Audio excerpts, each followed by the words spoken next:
They slapped me with a $30,000 fine for a cabin that wasn't even inside HOA territory, and when I proved it, everything started to take a wild turn. Picture this: I'm standing inside my cedar cabin that I built with my own hands, morning coffee steaming in the crisp mountain air, holding a stack of legal documents that were about to flip my neighborhood upside down. The smell of fresh sawdust from my trim work still hung in the air, blending with pine needles crunching beneath my boots. That outrageous fine notice was sitting on my kitchen counter, demanding $30,000 for a so-called unauthorized structure that sat 847 feet outside their reach. But here's the kicker: what they didn't realize about property lines, crooked HOA boards, and retired electricians with nothing left to lose was about to ruin their game. Now tell me, what would you do if your HOA tried fining you for something built on your own land? And hey, let me know where you're watching from. Drop your state in the comments. I bet you've got HOA nightmare stories too. My name's Garrett Steele, and 2 years ago, I thought my retirement was set. At 52 years old, after 3 decades as a union electrician, I had a modest nest egg and dreams of spending my golden years tinkering in a workshop, with my wife, Melody, cheering me on through the kitchen window. But life had other plans. Cancer took Melody, and I was left rattling around our house in Pine Ridge Estates like a marble bouncing in an empty can. The HOA approved beige walls felt like they were caving in, and every perfect lawn reminded me of projects we'd never get to finish. That's when I remembered Uncle Ray's 40-acre piece of land up in the Colorado foothills, a slice of wilderness he left me that I'd hardly visited since his funeral. It sat about 300 yards beyond the last HOA sign, where manicured lawns gave way to pine trees and deer trails. That first morning, breathing sharp mountain air laced with damp leaves and listening to my diesel generator hum to life, I knew what I had to build: a simple cabin, nothing extravagant, just a place where a man could drink coffee without someone measuring his grass. And if 30 years of electrical work taught me one thing, it's this: pull your permits first. I'd seen too many HOA builders get burned by skipping paperwork, so I went straight to the county office and filed for everything: structural, electrical, septic. Cost me $300 extra, but those yellow permits would prove my 600-square-foot cabin was as legal as Sunday morning church. That's when Vivian Hartwell entered the picture.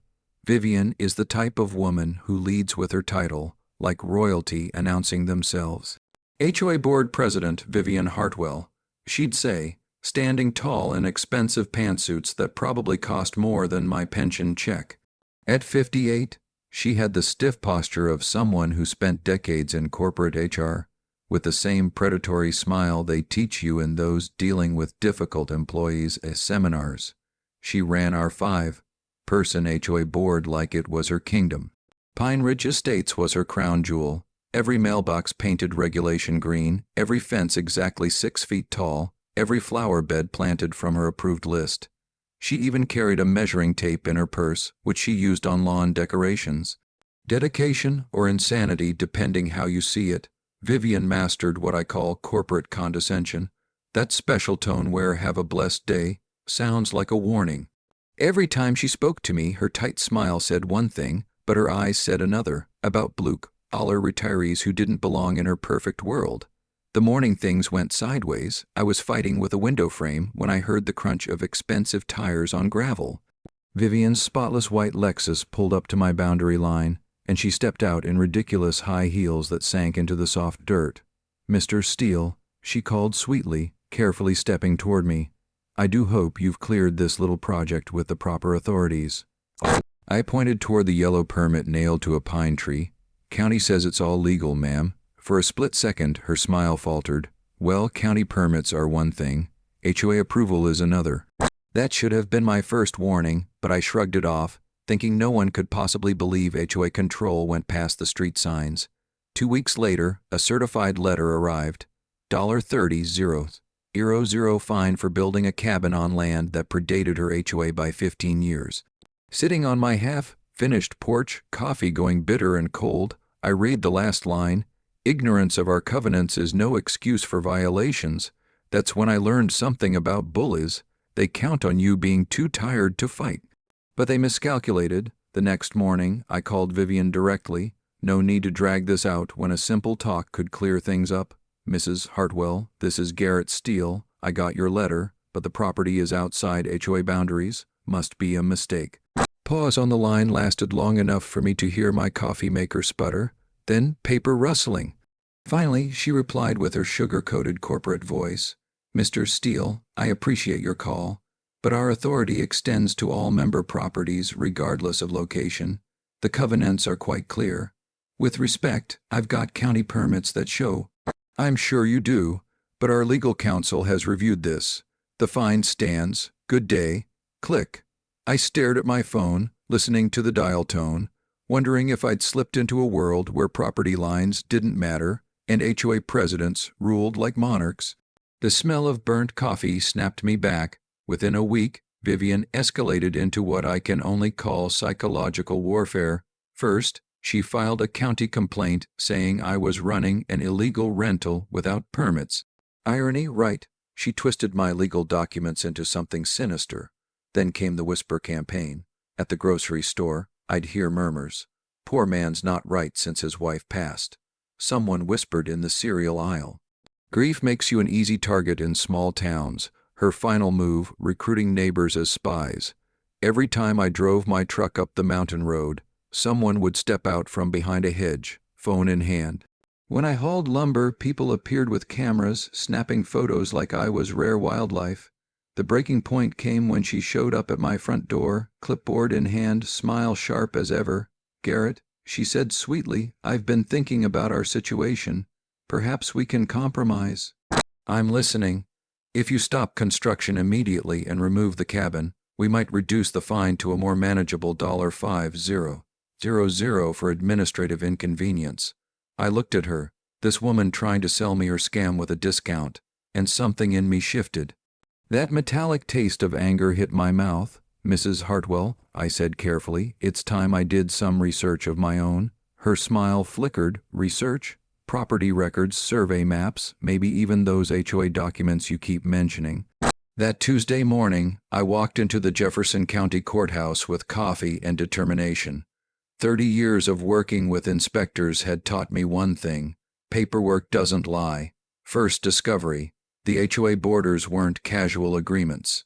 They were legally filed, mapped like city limits, with exact boundaries registered with the county.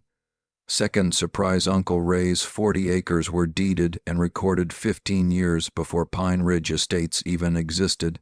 The land had grandfathered rights, untouchable by later HOA rules. And the biggest bombshell, hidden in the HOA-owned covenants, Section 12C, subsection 4. The association's authority extends only to properties within the recorded plat boundaries as filed with Jefferson County, March 15, 2008. Sitting in that courthouse basement, with the hum of fluorescent lights and the smell of old paper, I rated 3 times.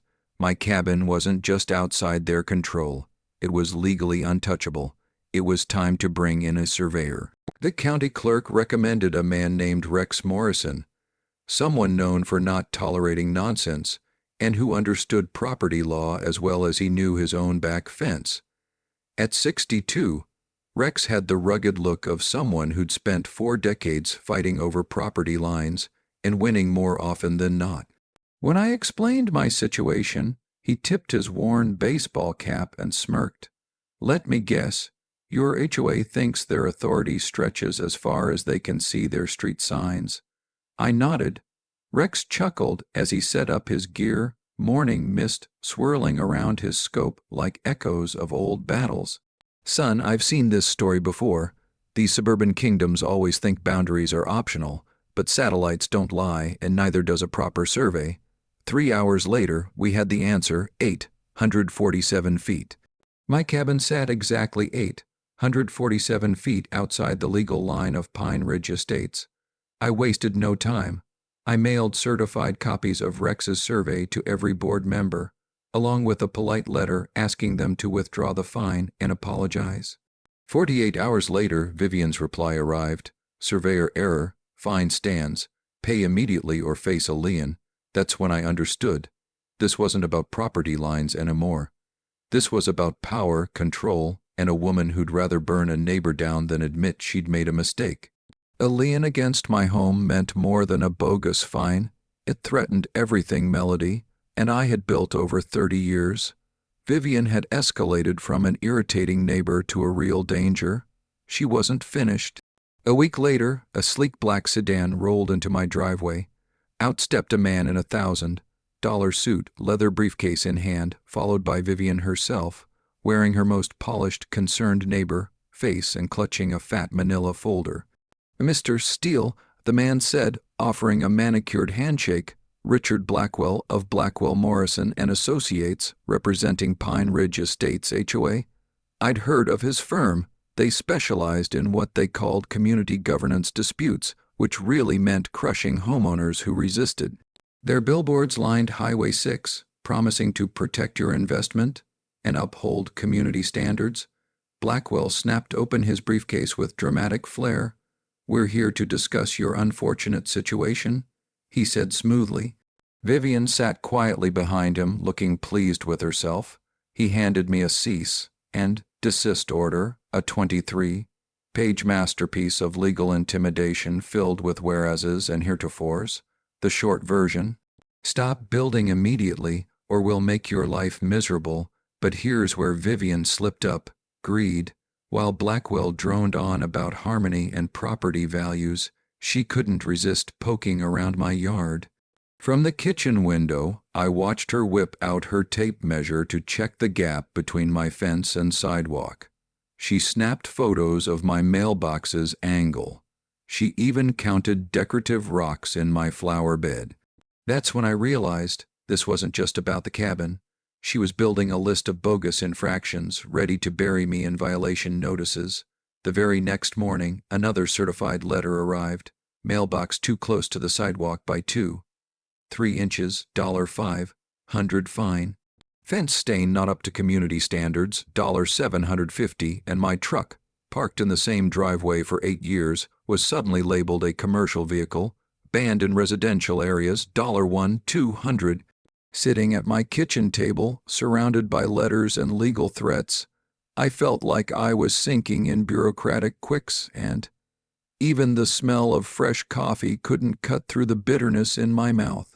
That's when I remembered something my old union steward used to say: "When management pulls out expensive lawyers, it's time to learn their game." So I headed back to the courthouse, this time with a new mission. If Vivian wanted to play with legal rules, I needed to know them better than she did. 3 days of digging through public filings uncovered something fascinating about HOA operations. They are required to submit annual reports to the Colorado Secretary of State, including full financial statements. And Pine Ridge Estates numbers told quite a story. The HOA collected around $180,000 a year in dues and fees, but the expenses, legal fees alone, made up nearly $45,000, about a quarter of their entire budget. For 120 homes where the biggest drama was usually Christmas lights going up too early, that was outrageous. Digging deeper, I found the golden nugget. Blackwell Morrison and Associates had been paid $67,000 in the last 18 months for covenant enforcement. That worked out to $3,700 a month in legal bills for a neighborhood where the biggest crimes were lawn ornaments and fence heights.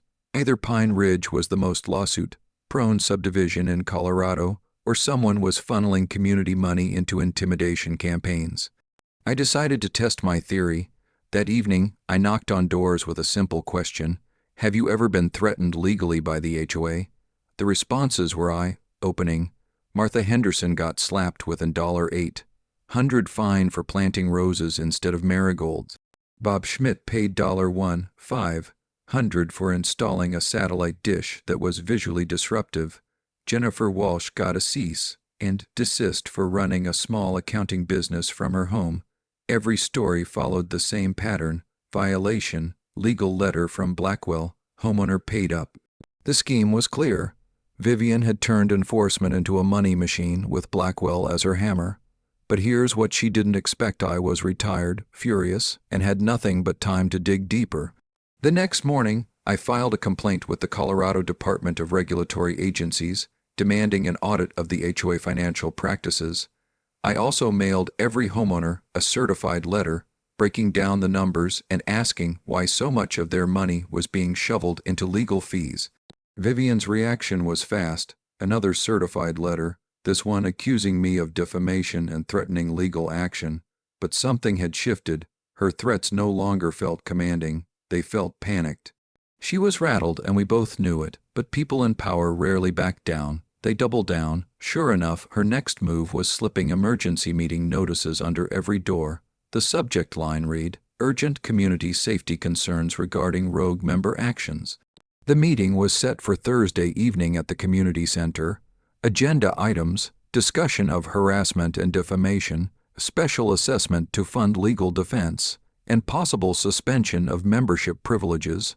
Translation: Vivian planned to brand me a dangerous troublemaker, make homeowners fund her legal war chest, and possibly kick me out of the HOA. Ironically, that would have solved my problem if she wasn't still trying to claim my cabin was under her control. I prepared for that meeting like a lawyer prepping for trial. Rex Morrison helped me put together a presentation: aerial photos, boundary maps, and financial reports blown up on foam boards big enough for the back row to see. Thursday evening came, gray skies and drizzle in the air, with that damp Colorado smell of wet pine. The community center buzzed with tension as neighbors filed in. Some clutched my letter, others whispered nervously. Vivian's loyalists sat near the front, glaring at me, while a growing group of skeptics gathered in the back. Vivian opened the meeting in her sharpest navy blazer, smile cold enough to freeze water. "Thank you all for coming to this emergency session," she said. "We're here to address a member who has chosen to disrupt community harmony through harassment and false accusations." She gestured at me like I was trash by the roadside. "Mr. Steele has spread lies about our finances and legal work, apparently as retaliation for enforcement of covenants. Tonight, we must decide how to protect our community." That's when I stood, foam boards in hand, and asked the question that turned the tide. "Mrs. Hartwell, before we debate these so-called accusations, could you explain to everyone exactly where the HOA authority begins and ends?" Her confident expression faltered. "Our authority extends to all member properties, as clearly stated in our covenants." I stepped forward, unfolded my first board, and pointed to the aerial map with bright red lines. "According to Jefferson County records, HOA jurisdiction ends right here, at Granite Ridge Road." I pointed to the map, my finger landing squarely outside the HOA red boundary line. "Here's my cabin," I said, 847 feet beyond your reach." A low murmur spread through the crowd. Martha Henderson, the same neighbor fined for planting roses, raised her hand. "If his place is outside the HOA, why are we even fining him?" Vivian's voice turned sugary, the kind of tone people use when explaining crayons to toddlers. "Property law isn't as simple as a survey line, Martha. Our covenants include—" "No, they don't," a voice interrupted from the back. It was Rex Morrison, still in his work clothes, holding a rolled survey map that crackled when he moved. "Boundaries aren't vague. They're recorded, legal, and in this case this cabin sits on land established before your HOA even existed." The room erupted. Rex laid out the official county map on the table, and homeowners crowded around, pointing, whispering, connecting dots. Vivian froze like a deer in headlights. Then Bob Schmidt, the guy fined over a satellite dish, asked the question that cracked everything wide open: "If we've wasted $67,000 chasing this nonsense, how many other violations have been fake?" That was the breaking point. Jennifer Walsh brought up her home business ban that wasn't in the original rules. Tom Bradley mentioned fence height demands that contradicted county codes. Maria Santos recalled being fined for mailbox colors never listed anywhere official. Every story was the same: trumped-up violations followed by expensive legal letters. Everyone had paid up until now. Vivian's mask shattered. "This is absurd," she snapped, her voice sharp and bitter. Do you people even realize how hard it is to maintain standards with neighbors constantly undermining me? These fees are necessary to protect your property values." The silence that followed was deafening. Everyone realized she didn't see us as neighbors. She saw us as her subjects. Rex cut through the tension like a saw. "Ma'am, protecting values doesn't mean trampling property rights or burning community funds on bogus lawsuits." That's when I played my ace. I flipped open my final board. "Speaking of community funds, where's the $23,000 that was supposed to build a playground 3 years ago?" Vivian went pale as paper. The room buzzed with energy, tense and electric. She muttered something about contractor delays, but the excuse fell flat. Parents like Bob shouted back. His kids were in middle school now, still waiting for that playground. And then came the twist no one expected. Josephine Carter, 78, barely 5 feet tall, shuffled forward carrying a weathered box. "Mrs. Hartwell," she said in a calm, steady voice, "I think it's time we discussed my late husband's files." Silence fell like a hammer. Her husband, Harold, had been HOA treasurer for over a decade before his stroke. He'd kept meticulous records, receipts, statements, meeting notes, all neatly filed. Josephine lifted out a folder labeled Discrepancies 2019-2022. Vivian's face shifted from pale to sickly green. Harold found irregularities. Josephine explained, missing receipts, fake vendors, inflated invoices. He planned to raise the issue at the 2022 meeting, until his stroke, and that's when you stepped in, Mrs. Hartwell, very convenient. She laid out documents showing $47,000 in unexplained expenses, money earmarked for community projects, snow removal, real maintenance, all siphoned away. Vivian tried to protest. "That's not true." Harold was confused. Josephine's eyes went icy. My husband's mind was sharp as steel. "Are you accusing a lifelong accountant of suddenly forgetting how numbers work?" Rex leaned over the papers. "These aren't mistakes. This is deliberate manipulation," and it all clicked. The bogus fines, the inflated legal bills, the threats, they weren't about rules at all. Vivian had been running an embezzlement scheme, using scare tactics to plug the holes she'd created by stealing. My refusal to pay had threatened to unravel everything. Josephine shut the folder. "The question is, what do we do now?" It wasn't just my fight anymore. It was about justice for everyone. Vivian stormed out, muttering about elder abuse and false accusations. Neighbors sat stunned, others angry, realizing they'd been robbed for years. That night, Josephine invited anyone who wanted to take action to her home. "I'll make coffee," she said firmly. "We'll figure this out together." 23 neighbors showed up. Her living room turned into mission control for what Rex dubbed Operation Accountability. Rex brought backup. His friend Benjamin Cross, a retired attorney with decades of HOA legal experience and a reputation for dismantling crooked boards. Ben wasted no time. "From what I see here, Mrs. Hartwell committed embezzlement, fraud, and breach of fiduciary duty. Financial crimes always leave trails, and these documents are damning." Martha asked, "And the bogus fines, fraud too?" Ben answered. "HOA can't just invent rules for money. They're corporations bound by state and federal law. This isn't covenant enforcement, it's racketeering." That's when it hit me. HOA aren't feudal lords. They're businesses. And Vivian had been running hers like a personal ATM. Rex fired up his laptop, creating an evidence inventory, Harold's records, boundary surveys, fraudulent fines, everything we needed. The war had just escalated, but this time, Vivian wasn't facing one man. She was facing an army, but evidence alone wasn't enough. We needed more. Jennifer Walsh, the woman fined for running a home business, volunteered to canvass every household in Pine Ridge, collecting copies of fines and violation letters from the last 3 years. "If we're doing this, we're doing it right," she said, her voice carrying years of pent-up frustration. Bob Schmidt offered his photography skills, promising to document every so-called violation Vivian had flagged.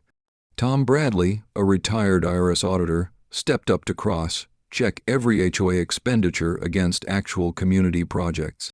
The strategy that emerged was simple but devastating. We'd file complaints with 3 agencies at once: the Colorado Secretary of State for corporate fraud, the Jefferson County DA for embezzlement, and the Department of Regulatory Agencies for HOA misconduct. Meanwhile, Ben Cross would prepare a civil lawsuit to recover stolen funds. The key, Ben explained as Josephine refilled coffee cups, is hitting from multiple directions. If she tries to fight one battle, the others will close in. But our true advantage wasn't legal, it was solidarity. Jennifer's organizing skills ensured every story was documented. Tom's auditing background made our financial case airtight. Rex's surveys closed off boundary disputes once and for all. And Josephine. She became our anchor, the reminder that this was about more than money. It was about neighbors protecting neighbors. Rex had one last warning.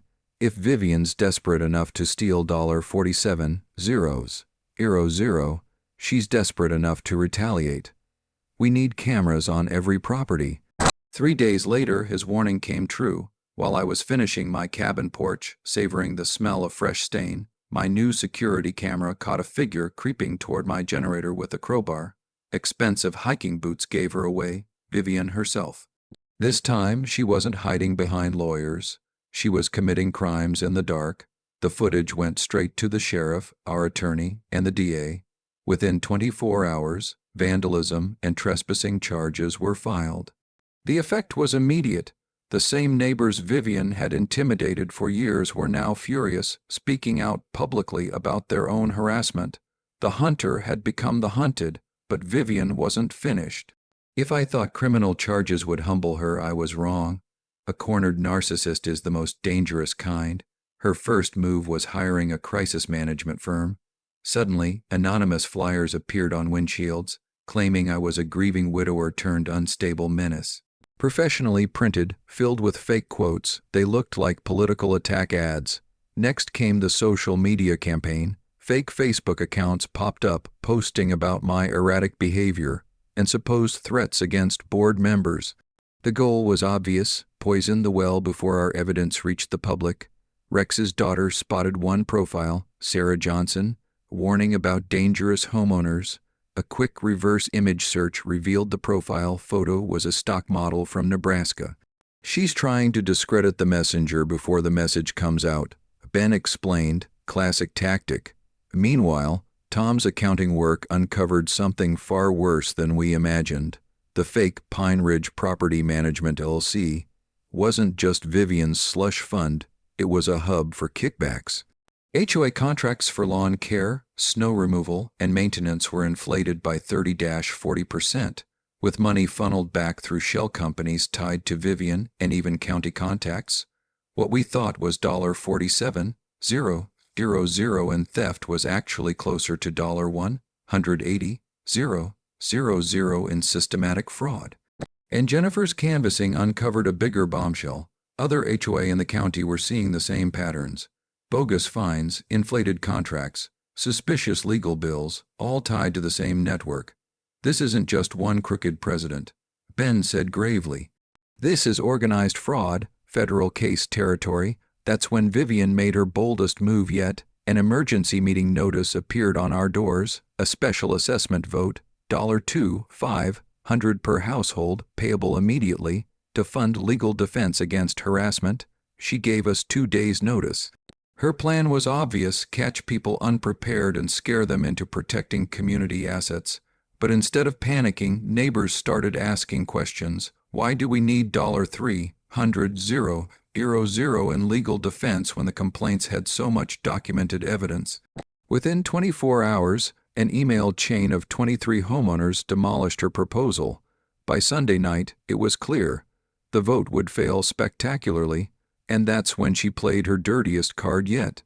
An anonymous tip to Child Protective Services accused me of being unstable and dangerous to neighborhood kids. The complaint claimed I'd been stalking families and making threats. It was pure malice, designed to ruin my reputation and bury me in bureaucracy. The caseworker, Janet Sullivan, showed up Tuesday morning. She looked exhausted, the kind of woman who had seen every form of neighbor revenge in her 20-year career. Mr. Steele, I'm here about a report involving child safety. I invited her in, poured her coffee, and laid everything out. The embezzlement, the harassment, the sabotage, the mountain of evidence we'd gathered. I showed her the video of Vivian with the crowbar, Harold's financial records, the fraudulent contracts. Janet listened, took notes, then sighed. Let me guess. The person who filed this report is the same one under criminal investigation. That would be correct, I said. She closed her notebook with a snap like a gavel. In my experience, people who steal from their neighbors rarely care about children's safety. Consider this case closed. But her visit had an unexpected side effect. It brought the media. It turns out, filing a false CPS report as revenge against whistleblowers makes for a story the media can't resist. By Thursday, Denver's Channel 7 called, asking if I'd go on record about HOA corruption for their weekend investigative series. That's when Vivian made her most disastrous mistake. Instead of keeping quiet while investigators closed in, she decided to go loud. She scheduled her own press conference at the Pine Ridge Estates Community Center, promising to set the record straight and defend community integrity. Rex and I arrived early to find her fussing with a makeshift podium, a stack of talking points, and even a slideshow on protecting property values. Folding chairs were lined up like it was a shareholder meeting. This should be good, Rex muttered as we watched her rehearse into a mirror propped against the wall. The turnout was massive. Channel 7 brought cameras, and a producer clearly briefed on HOA scandals. The Denver Post sent a reporter digging into HOA transparency. Even the Jefferson County Journal showed up, smelling a front-page story, but the real surprise, nearly 80 homeowners filled the room, most of them holding Harold Carter's financial files and their own violation letters. Vivian began with practiced confidence, portraying herself as a selfless volunteer victimized by harassment campaigns. She framed my boundary complaint as the obsession of a grieving widower lashing out. But the cracks came fast. Channel 7's reporter asked bluntly, "Mrs. Hartwell, can you explain why the HOA paid $23,000 to a management company registered at your home address?" Her smile faltered. "Those are complicated financial matters not appropriate for this forum." From the crowd, Bob Schmidt shouted, "What about the playground fund? Where's that money?" Her mask slipped. "Financial details are confidential board business," she snapped. That's when Josephine stood, Harold's folder clutched like a weapon. And nothing about HOA finances should be hidden from the people paying for them. The room erupted, neighbors shouting questions about bogus fines, inflated legal bills, and shady assessments. Vivian tried to ride the storm, but 78 angry homeowners aren't swayed by corporate speak. The coup de grace came from Jennifer Walsh. She raised her hand and calmly asked, "If Mr. Steele's complaints are just harassment, then why did you try to smash his generator with a crowbar?" Dead silence. The kind that feels like gravity itself pressing down. Vivian's face twisted through shock, rage, panic, then denial. "That's a lie. This is all a setup, a conspiracy to destroy community governance. The cameras captured every frantic word." She accused us of elder abuse, threatened lawsuits, demanded reporters leave, then stormed toward the exit, still ranting about ungrateful neighbors, but she never made it out the door. Deputy Martinez was waiting in the lobby, arrest warrant in hand, grand theft, fraud, breach of fiduciary duty. The cameras rolled as she was cuffed and led out, screaming about frame jobs and persecution. Justice had arrived, with handcuffs and cameras, but the real climax was yet to come. By Saturday, the arrest footage had gone viral. HOA president arrested for embezzlement, trended across Colorado, picked up as far as California and Florida. Apparently, millions of homeowners had been waiting for a story like this. The following Tuesday, the emergency HOA meeting became a spectacle. Parking lot overflowed with cars, news vans, and even curious residents from nearby neighborhoods. Inside, it was standing room only. Alongside, homeowners stood officials from the Secretary of State's office, the county DA, and the FBI white-collar crimes unit. Our neighborhood drama had triggered a federal case. Ben Cross presented first, projecting Harold Carter's financial records onto giant screens, payments to fake companies, forged checks, $180,000 stolen in just 3 years. This wasn't sloppy bookkeeping, Ben said grimly. This was a criminal enterprise. Gasps filled the room. Martha Henderson broke into tears as she realized her garden fine funded Vivian's Bahamas trip. Bob Schmidt's face turned red as he calculated his family's bogus charges. Then Rex dropped the bombshell. Pine Ridge wasn't alone. His research linked Vivian's scheme to at least 4 other Colorado HOA. A web of shell companies, inflated contracts, and kickbacks. This is organized fraud, Rex explained, pointing to a chart mapping the connections. That's when FBI Special Agent Rebecca Torres stepped forward. Calm, authoritative, experienced, based on your community's evidence, she announced, we've opened a federal racketeering case. This morning, we executed 17 search warrants and made 6 arrests tied to this network. The room buzzed in disbelief. A neighborhood HOA fight had uncovered a statewide fraud ring worth millions. And then Josephine took the microphone. At 78, she carried the moral weight of the entire room.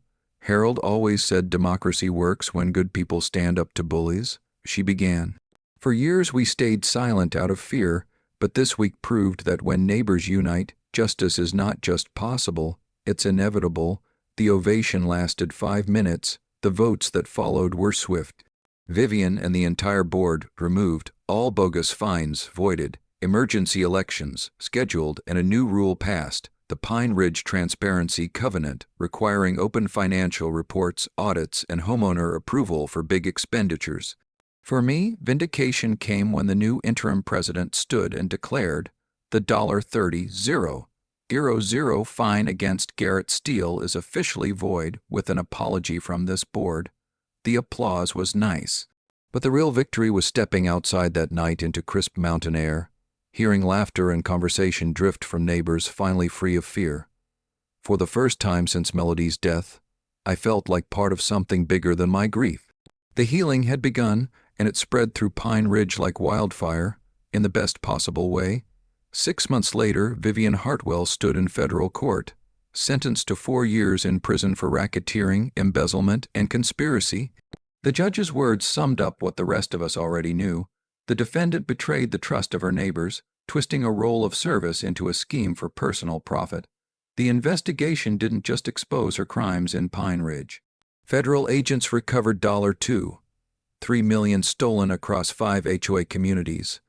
Our neighborhood alone received $247,000 in restitution, more than anyone initially believed possible. Turns out Vivian's network was deeper and dirtier than expected, with fake maintenance contracts, bloated insurance policies, and kickbacks stretching back almost a decade. But the real victory wasn't in the dollars returned. It was in the rebirth of our community.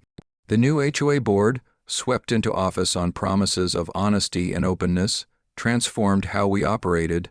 Monthly budget reports, public contractor bids, and homeowner approval for big expenditures turned what used to be a dictatorship into a genuine democracy. And the best symbol of that change, the playground Vivian had stalled for years, finally got built. We named it the Harold Carter Memorial Playground, honoring the man whose meticulous records cracked the case wide open. Josephine cried at the ribbon cutting, watching kids run across the jungle gym her husband's paperwork had made possible. Meanwhile, my cabin became something I never intended, a landmark. Neighbors would point it out to visitors as the spot where the HOA rebellion began. The irony wasn't lost on me. What started as a grief project turned into the spark for a federal investigation and statewide reform.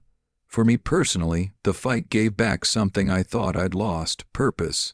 Rex Morrison and I turned our teamwork into Boundary Solutions LLC, helping homeowners across Colorado stand up to corrupt HOA and shady contractors.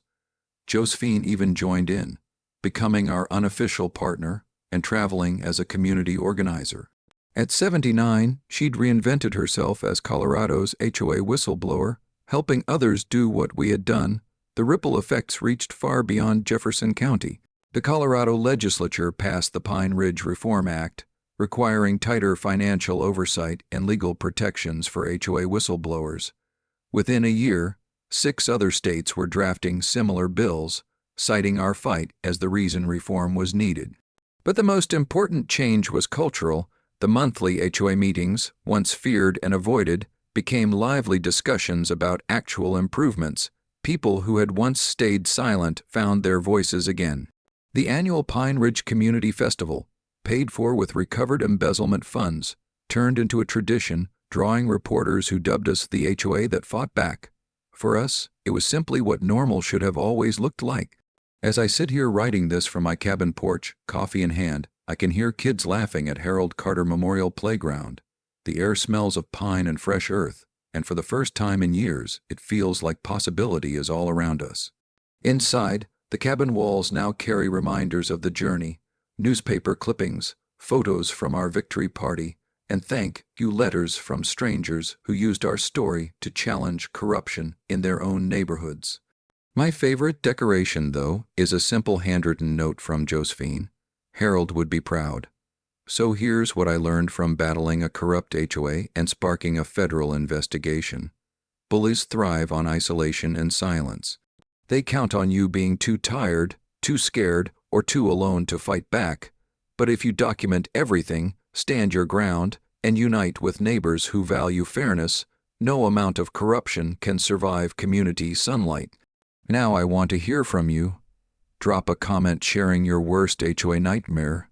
You'd be surprised how many others have lived through the same madness. And if you love seeing bullies finally get their downfall through good old-fashioned teamwork, make sure you hit that subscribe button.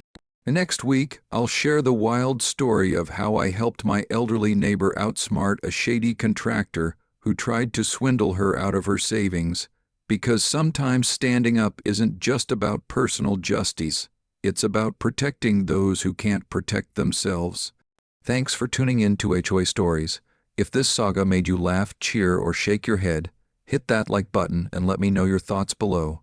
We post HOA Karen chaos and neighborhood showdowns every week, so don't miss the next unbelievable story.